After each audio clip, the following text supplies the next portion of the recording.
and gentlemen, please welcome your host, Amanda Byram.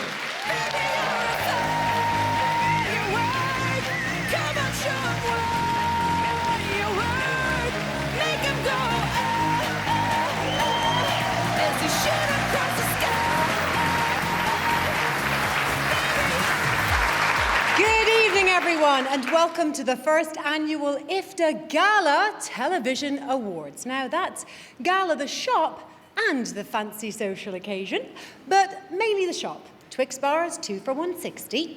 Yes, the IFTAs, the one magical night a year when Irish television producers don't try to pretend they have no money.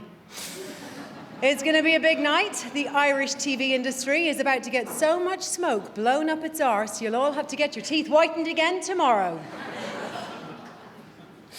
And don't worry, folks, we've already had Love Hate in with the Drama Awards, so the rest of you will get a chance to take something home tonight.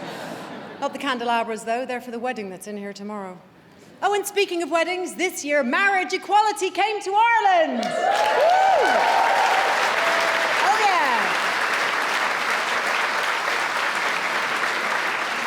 And, of course, television was there to capture the celebrations for posterity.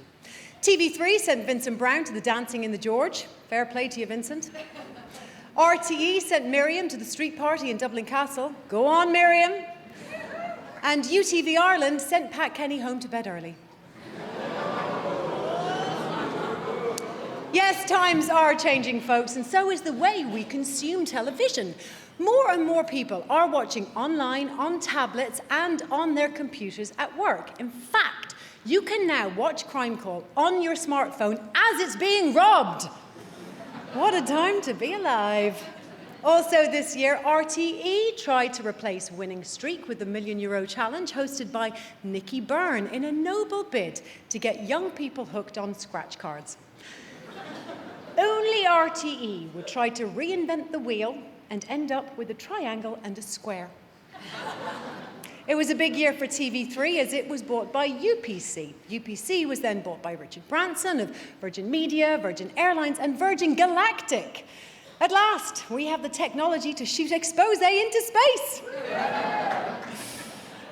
RTE2 aired The Unemployables, a show about hopelessly underqualified people with no real-world experience giving advice to job seekers. And one of the new shows being kept under wraps for next year includes a series where Baz Ashmawi puts his mother Nancy to work demonstrating vibrators in an Ann Summer shop. The working title is 50 Ways to Thrill Your Mammy. And when asked if she had enjoyed the experience, Nancy replied, yes. Yes. Yes, oh God, yes!